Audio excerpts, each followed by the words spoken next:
I'd like to call the meeting, tonight's meeting. Tonight is January 25th, 2021 at 5:35 p.m. To order.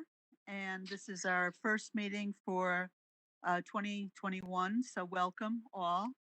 And so did you say that Nancy was going to be here for PUA to start the video, Tony? Or you're starting the video? I believe, yeah, they're working on that. Okay, they're working on it. Okay. All right. So she's on TV. You're on TV now, she said. Okay, perfect. Thank you. All right. We don't have Marty here yet, so let's before we approve the minutes, let's move the approval of the minutes to the to later during the meeting. Okay, I just want to give a little chairman report to everybody. I want to also welcome Jason Morrell, who's the Conservation Commission chairperson, and happy to have you here, Jason. And we look forward to working with you and collaborating with you more. I'll give you an opportunity to talk later.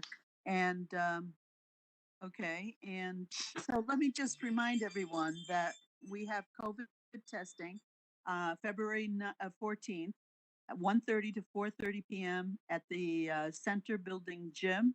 And so if you haven't gotten tested recently, I think it's a good idea to get tested frequently.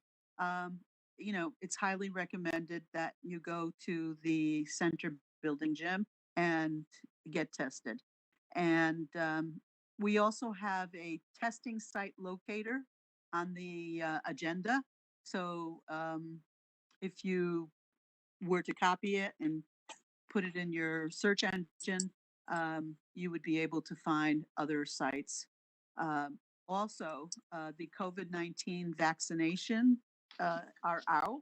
And so right now they're vaccinating uh, uh, the frontline people, nurses, doctors, EMT workers, and seniors 75 and over, and I believe other people that have immune system issues. Uh, I would recommend that also, that if you have a problem, not being able to make an appointment, you contact your doctor, or contact human services, and you will be able to hopefully get an appointment soon. I know a lot of my friends in that age group have had their first shots already, and some have had their second shots already. So sustainability. Um, uh, it was reported that HES, which is the Home Evaluation Service, is extended through March. If you haven't had your home evaluated for for for loss, for heating loss, for um, all that good stuff, I would highly recommend it. They come in, they do some tests, and they replace your light bulbs. If you don't have LEDs, I don't know how many they replace, but I did it a couple of times, and it was well worth the cost. So I highly recommend that if you haven't had it. I also understand that geothermal is moving forward. It's taking on some traction, and we don't have a energy and sustainability commission at this point in time. Hopefully, they'll get off the ground soon, and maybe we could start start advertising the programs that the federal government has that promotes geothermal. And I understand there are rebates, very good rebates for this program. And so I think we should, to educate the community, and if people are interested, it would be something wonderful to promote. The community gardens, plot renewals. A letter will be coming forward for the what for the people, the lacies that have um, plots at this time. I understand that there's a waiting list. If you're interested to have your name put on a waiting list, and plot lease for the season is $25 at this point in time. I don't know if it's going to go up, but that information will be forthcoming in February sometime. Earth Day. Earth Day is going to be held. Obviously, there's going to be some protocols in place for COVID. Um, distancing, et cetera, et cetera. And so that'll be April 24th. The specific time will be determined. And we were asked to promote a seed swap, which I understand there was, they couldn't find seeds last year because homegrown organic vegetables became very, very popular. And so maybe this is something we would like to take on as a committee to help man a table, set up a table. That could be something else, unless somebody else wants to recommend um, some, something else for Earth Day. Any comments on this so far up to now? Hi, Laura. Hi, Hi. I made it back, but I'm late. that's wonderful. That's yeah. wonderful. Um, Welcome. Thank you. Are they going to do a virtual or an in-person birthday celebration, or how's that going to work? Um, they're not gonna do a virtual. It's gonna be in person, but as far as I know, I don't have all the details. Similar to what they did last year. Um, so I don't know, um, how they conducted it last year. I didn't attend last year, so I could get more information for you. But Okay. they said they want tables, so I'm assuming, Well, and then they want us to set up a seed swap so people will go to the table and take some seeds and, leave some seeds. That's how I foresee a seed swap. yeah. So, yeah. Hmm.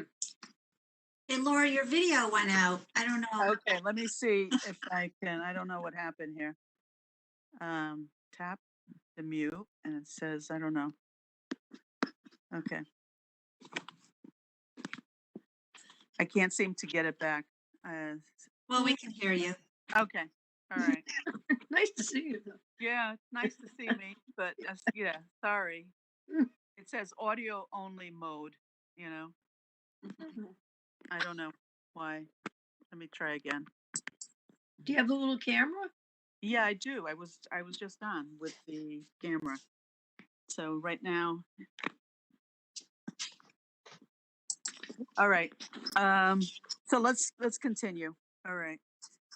And so does anybody else have any suggestions about what else we could do? Anything regarding Massaro affiliate? Mm, Somehow associating with them or getting advice from them, or Yeah, well, that would be, I think, a good way to get seeds. yeah.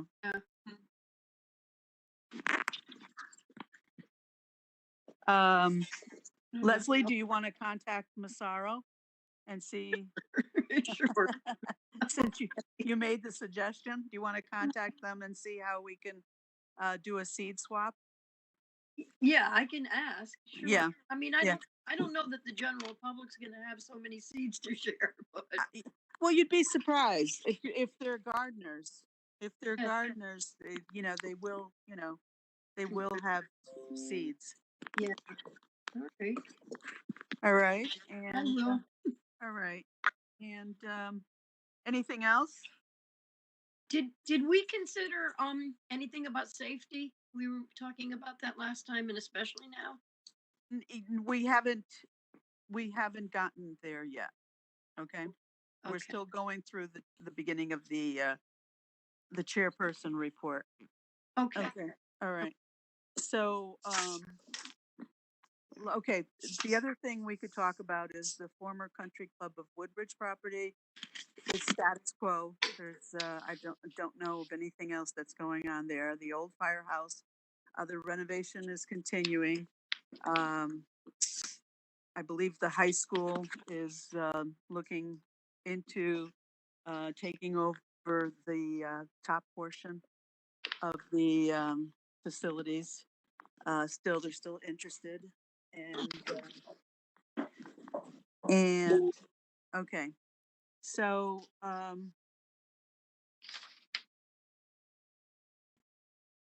let's. Do we have any liaison updates at this point? So we're at item number 4. Laura, Jason. Yep.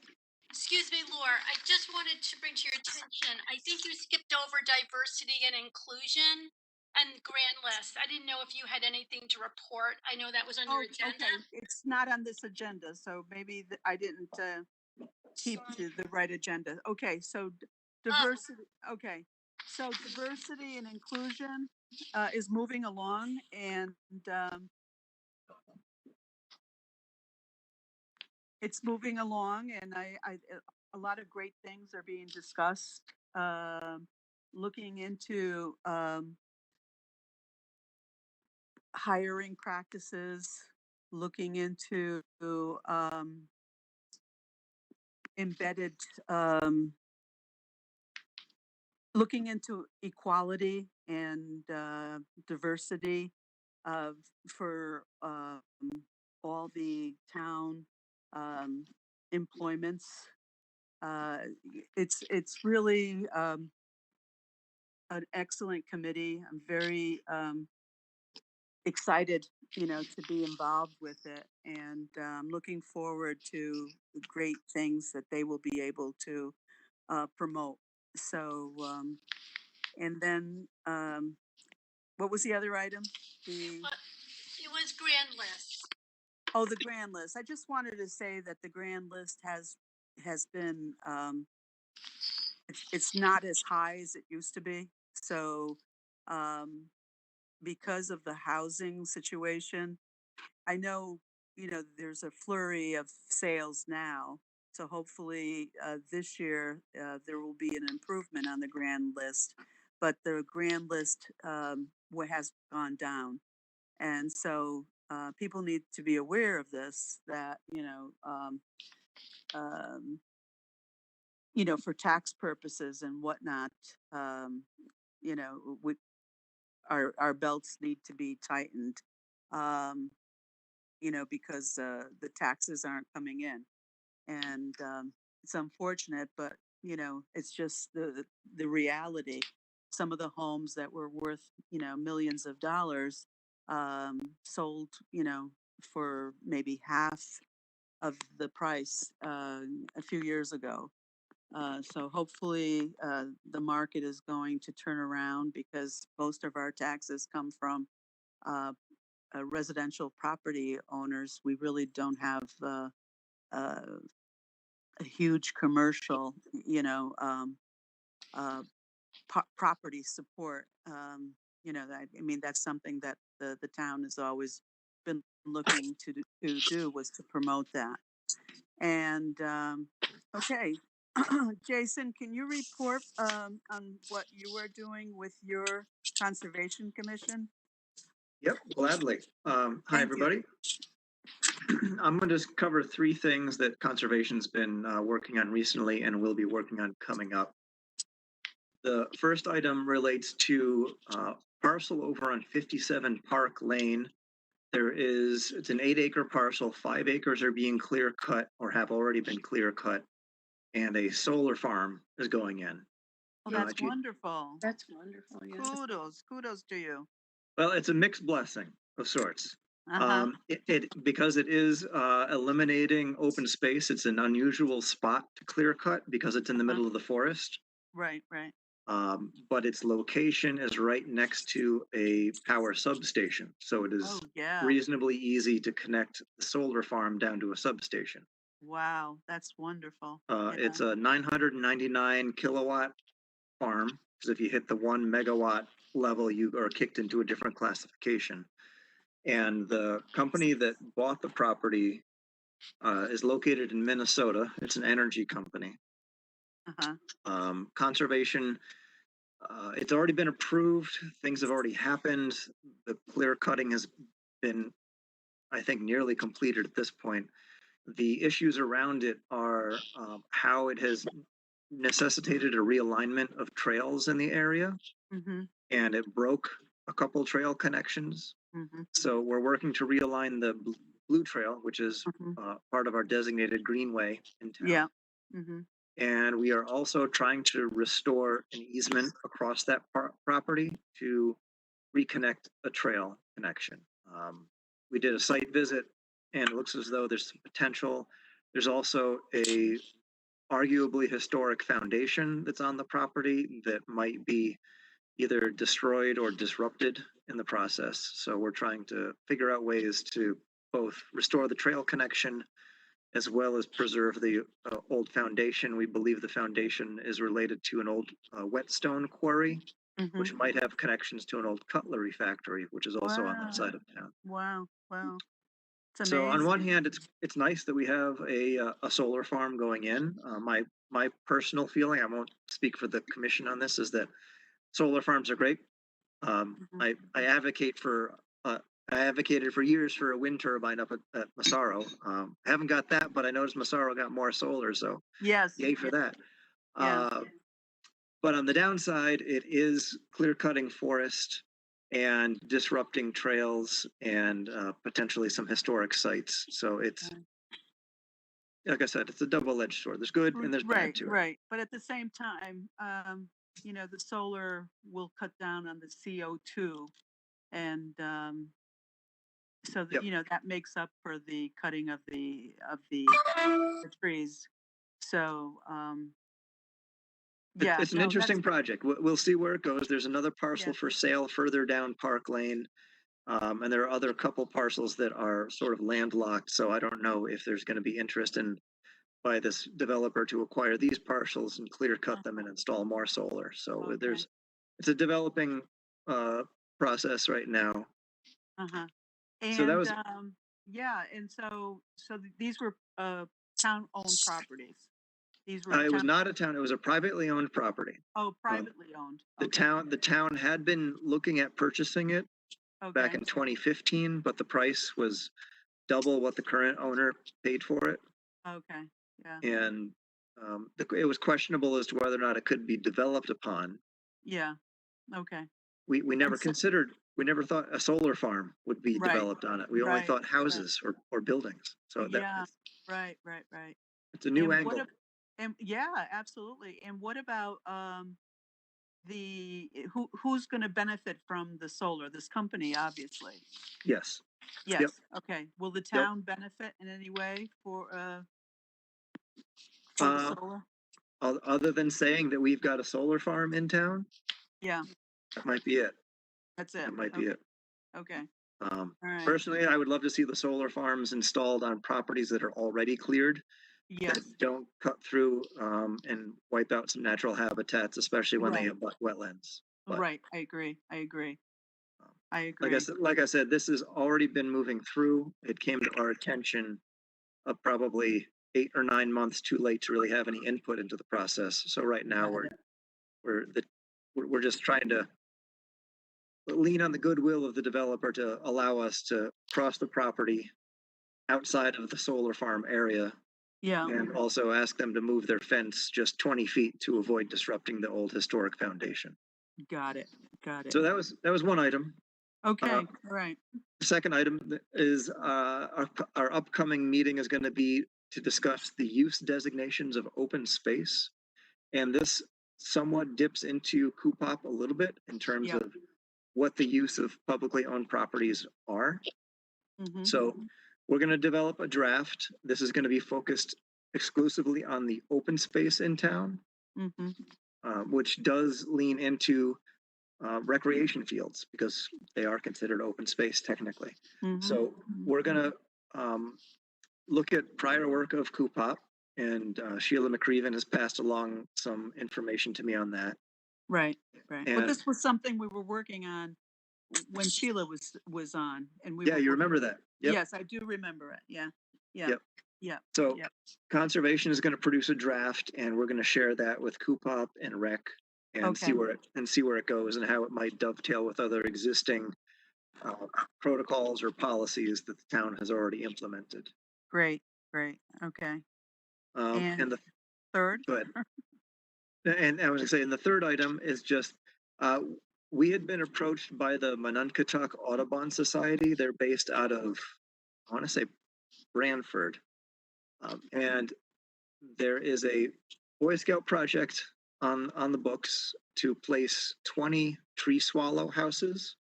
Wow. And they'd like to place them on some publicly owned properties.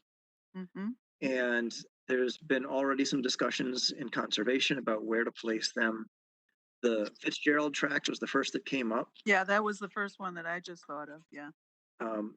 There's been a lot of back pressure on that from several residents in town because they feel that that parcel has already been impacted by man-made development, that they do not want to see more man-made structures. Now, these swallow houses are 5 feet, they stick up 5 feet out of the ground, and they're a 3-inch white PVC pipe that the house sits on the top of.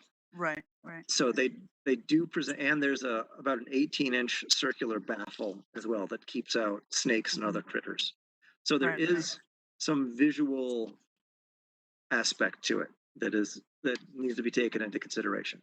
So other properties that were brought up, Pease Place and the farmland around Pease Place, Massaro, the country club, the farmland around the Darling House, and the old town landfill up by the transfer station. Right. As other potential locations for these up to 20 houses. Right. Yeah. All good. Recommendations. Yep. So Outstanding. right now we're trying to go back to Monunketuk and give them our feedback and get closer to a final document. There's still things that need to get tied down as to who installs them. Once they're installed, who maintains them. I mean, that's the bigger question. I mean, it's great for the Boy Scouts to go and dig holes and place these in the ground. Right. But to be effective, they need to be maintained annually at the very least. So we're going to put together a plan, and we'll make sure we share that with Cupop and get any input, because these are going to be using publicly owned properties. Right. Can I ask a question? Go ahead. Does the impact of just people being on the land, I'm thinking of the Fitzgerald track in terms of walking and the dog park and all that. And I'm wondering if a site that would be less populated by humans is actually in the best interest of the swallows. I don't know. We did ask that of Dennis, who's the president of the Monunketuk Audubon Society, and he said tree swallows are extraordinarily tolerant. And they can also be fairly densely positioned, like a treehouse swallow or tree swallow house every 100 feet. So they can be very close to one another, and also in close proximity to parking lots, walking trails. It's really not a big issue for them. What's Dennis's last name? Riordan. Oh, if I can spell it. That's Reardon. I know him. It's RIORDAN. Yeah. Former math teacher. Yep, I know him. Yeah, nice guy. Yeah. What was the name of the organization? Monunketuk Audubon Society. Yeah. You might want to look it up. It's MENUKA. I'm going to stop there. I just go online and look up Monunketuk. Do your best at spelling it, and Google will probably straighten you out. Located in Brantford, right? Yes, right. I think so. In Brantford. Thank you. Yep. Yeah. And they've done other projects. Yeah, they've done other projects in the area, particularly in the West Haven area around West River. They've placed numerous houses in there, not just for tree swallows, but osprey nesting boxes and I'm drawing a blank on the other bird. It's a big house with lots of openings on it, but we won't be doing those. So those are the three items that I just wanted to give updates That's on. great. Yeah. Okay. All Yep. right. And we were thinking maybe it's item number 7 on my agenda, but I don't have the right agenda in front of me. I apologize for that. But in the invasive species updates, is Marty here yet? Yeah, Marty's here. Oh, But- Marty. Okay. Marty, do we have an update on that? And then we could talk about the invasive species with Jason? Oh, you mean the tick workshop for Marty? Yes. Yeah. Yep.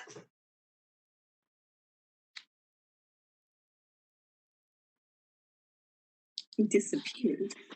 Oh, wait, there we go. I'm unmuted. There you are. Okay. Okay, I couldn't Hi, figure out. Mark. Yes. Hi, how's everybody doing? Good. How are you? Good. Good. Okay, so I do have an update. Sorry I was late. I lose track of time.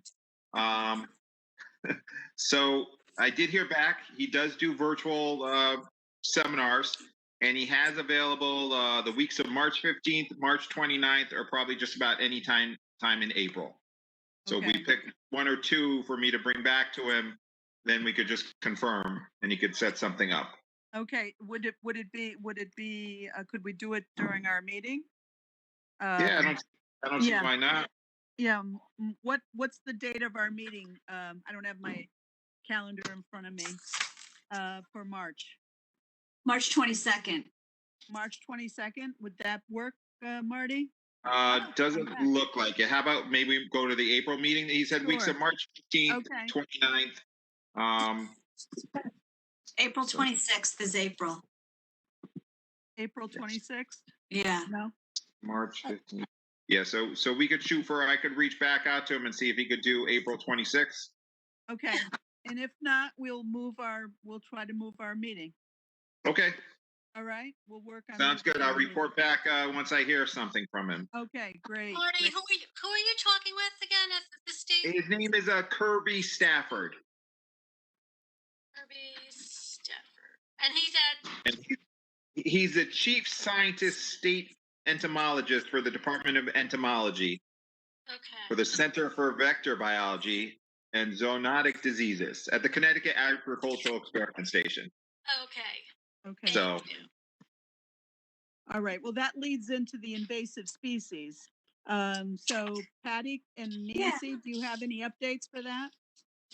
I just have a quick one. I spoke to Andy, and he said on November 29th, they had a small group that got together and they walked along the trails, the Racebrook track from Woodbridge side of Racebrook, through that entrance, and they did a lot of cleanup.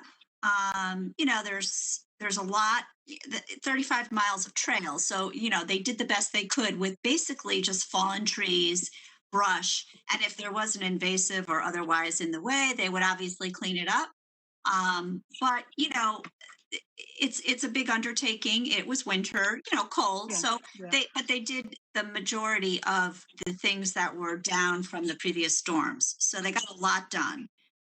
He said that there are acres that are being overrun mostly by bittersweet vines and multiflora rose. That's what his report was.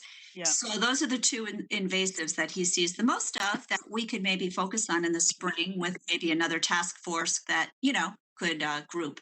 He didn't see many scouts there, but that could be something more in the spring that we could try to rally. Yeah. Great. That's about Thank it. you, Patty. Thank you. So, Jason, can you help us out with the invasives? What do you suggest that we can do? I know that we were trying to work on getting rid of the Japanese barberry, and that's why we were doing the tick workshop. Because I apologize, I've got a little dog gnawing on a rawhide here on my lap. Not your lap. Yeah. Right on my lap, yeah. And basically,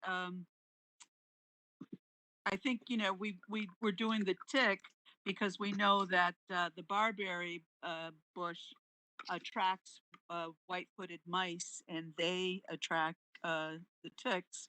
And if you walk by the barberry, there's a 75% chance of getting Lyme disease because of the ticks and the mice. So I worked on my street. There's just two neighbors that still have the barberry, but otherwise everybody else on my street has has really wiped them out off their property. So that's one issue. And then now the multiflora rose is also another one. And the other one was the bittersweet, because what's happening if you walk up and down your street, you'll see the bittersweet climbing up trees and choking them. And so they don't let them live. They just choke them, and eventually, they die.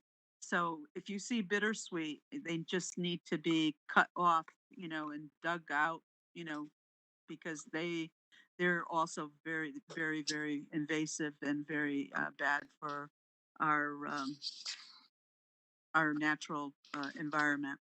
Laura, So yes, can I just ask you one? What method did your neighbors use to eradicate the some of them dug them out. Most of them dug them out. Yeah, just dug them out? they Okay. dug them out, and then some of them just cut them, because I could still see the roots. So they're going to be the ones that just cut them. They're going to have to keep going, every year, and making sure that they don't come back from the roots. So the best way, in my opinion, is to dig them out and put them in a bag, and bring them to the transfer station. I wouldn't even leave them in the yard. Um, the other way that is recommended on the tick site is to burn them with a torch, but Right. I don't recommend that. I don't know how to use a torch, and so I'm afraid that other things will go up in smoke too. Yeah. So Yeah. Not a good idea. yeah. So okay. So Jason, any suggestions? I think if we certainly have organized trail maintenance days, and this is something that I've talked with because I'm on the trails committee, sort of an ad hoc group with Mm-hmm. conservation, our trail master, the Parks Association, and the Land Trust. And we all agree that it is important to have continued regular trail maintenance days. To help encourage it, one of our Conservation Commission members has spearheaded this Woodbridge Trails Challenge, which is sort of a fun ad hoc. There's a point system to it, and trail cleanup or trail maintenance is one of the items on the list, in addition to hiking the trails to gain points. So Mm-hmm. there's sort of a gamification, Mm-hmm. to use that term, of um, being on the trails and participating in trail cleanup days and making sure that we're on top of the invasives as well as any trash or dangerous Right. situations on the trails. Yeah. Um, I was impressed with Eldersley. I hiked it in the fall, and I really didn't see. I didn't see that. I actually I didn't see any barberry. So kudos to the people that are maintaining it, because I've walked it, specifically looking for it, and I was impressed that I didn't see any barberry whatsoever.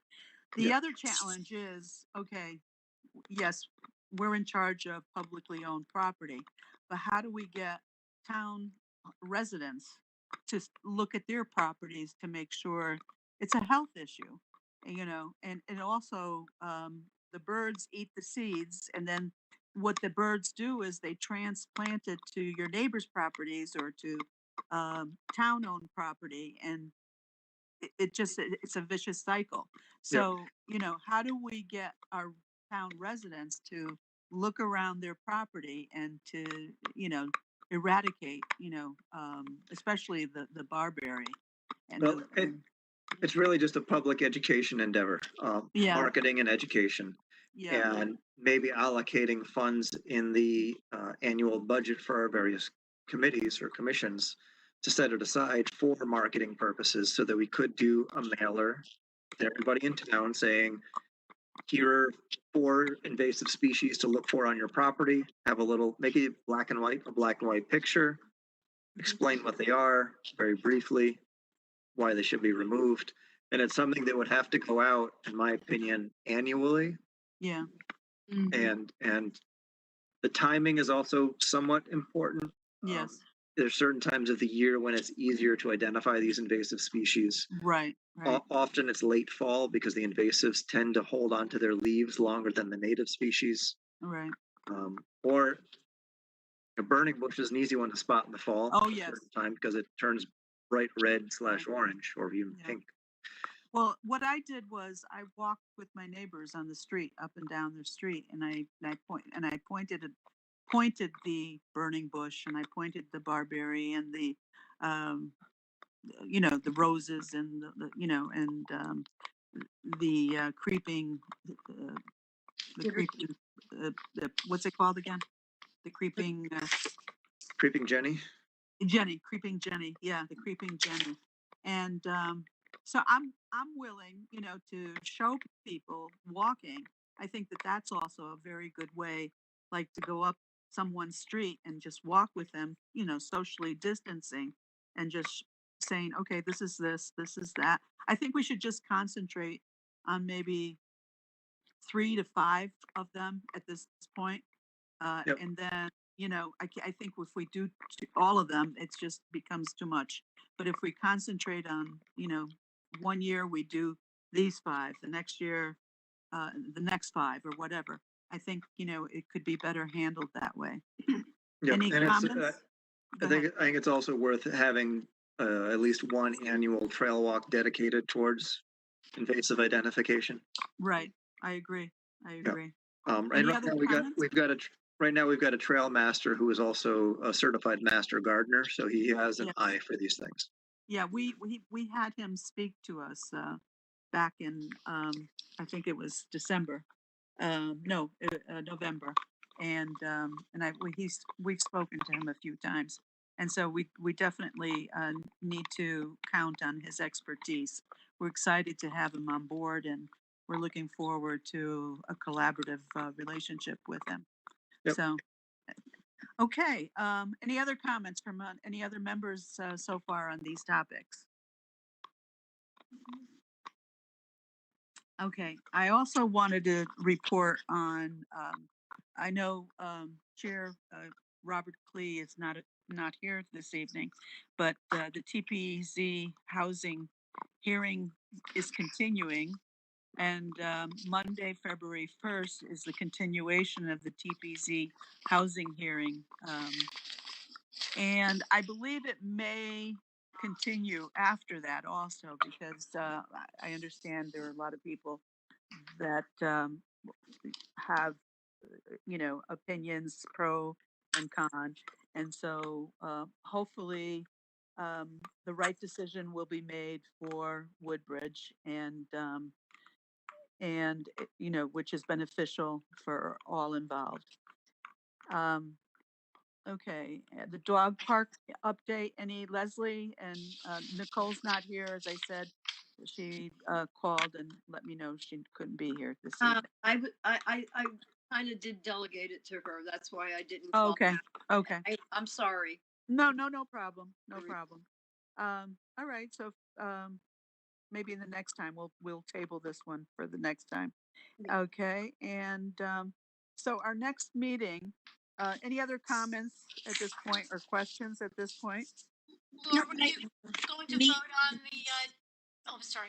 No, go ahead. Yeah, just on the meeting minutes. Okay. Yes. Thank you for reminding me. Let's look at the meeting minutes. May I have a motion to approve the minutes as written?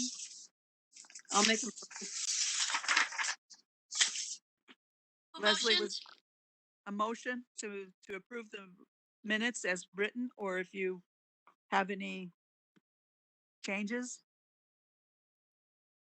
No, Leslie made the motion. She did. Okay. So did. Leslie made the motion. Mhm. May I have a second, please? Second. Okay. So the minutes have been approved. These How are do the- you second it? Yes. Okay. The minutes, these are the minutes from the November. November meeting. Are The we taking November a vote? meeting. Are you taking a vote? Is everybody voting yes? Laura? Can you say, In favor. In favor. In favor. just say your first name too, so it makes it easier. Marty, in favor. Martin? Leslie. Leslie, Yes. you made the motion. Okay, in favor. Yeah. Patty. Yes. In Okay, favor. three. And Nancy. Yes. Okay, four. Nancy, did you, because you're our guru, did you want to mention any other suggestions for the invasive species? Because you're the in-house expert on this. Yeah, well, I don't know about that, but I sure would like to see the hundreds Yes. bearberry bushes killed on the Blue Trail behind my house. Okay.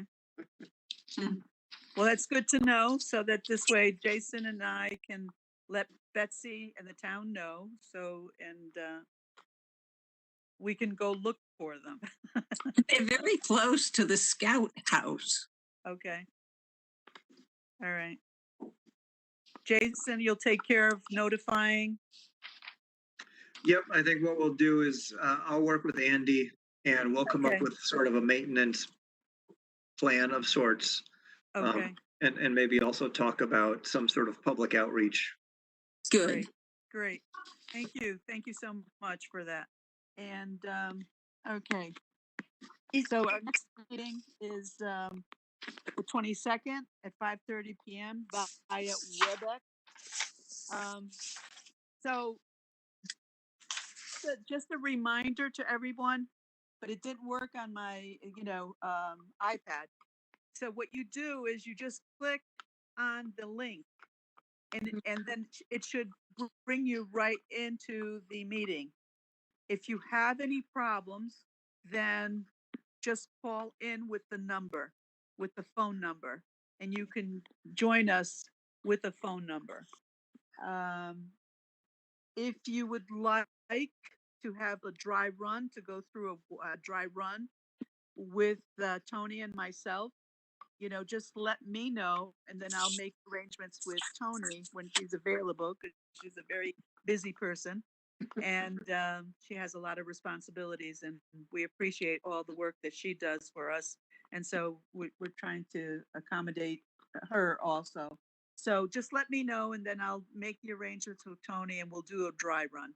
So that's anyone that has problems, connecting with WebEx. It's not the easiest. All right. So, Laura, yes. would we be able to eventually discuss safety at the next Yeah. meeting? Oh, the safety and the Just well, yes. Let's put it on the regarding- agenda for next time. okay, regarding right. COVID and just the Well, current I did climate. want to say that walking on the Fitzgerald property, I did see a lot more signs. Mhm. Yeah, so I did see more signs. I don't know about other places, but Yeah, Beecher's Loop, that's problematic. There are very, very little signage there. There's some, but Okay. I mean, that's just an example, but okay. you All know, right. I think we have to be more vigilant about all that. All right. Well, let me see what I can do. I'll talk to let's put it on the agenda for next time, and then hopefully I'll get more information for you. Okay. Any other items for the agenda for next Monday, February 22nd? Not next Monday, but the next meeting, Monday, February 22nd. So we have the signage for COVID, or safety on publicly owned property or walking trails. Yeah. Anything else? Not that I think that. Okay. Well, we'll let's continue with the dog park also update, and Marty's going to get back to us with the PIC workshop, and I'll find out about seeds. yes, you'll find out about the seeds. Okay. Okay. And all right. And Jason, we hope to see you next time also. We love having you here. You know, we always love having a liaison so that we can collaborate better and work. I think, you know, we're stronger when we collaborate. I agree. And we've got some energy on the Conservation Commission right now. So I think I'll have some tangible things to be reporting on more regularly. That's great. That's great. And that's what I'm hoping that we can do, is to have more tangible things to be reporting on a regular basis also. All right. So may I have a motion to adjourn the meeting at 6:20 p.m.? 6:21. It just moved. Motion. Motion. Patty, Yes. motion. I'll Second. second it. Okay. Leslie. Okay. Thank you, everyone. Have a good Okay. evening. All right, thank you. Nice to see Thank you. you. Thank you. Bye. Bye-bye. Bye now.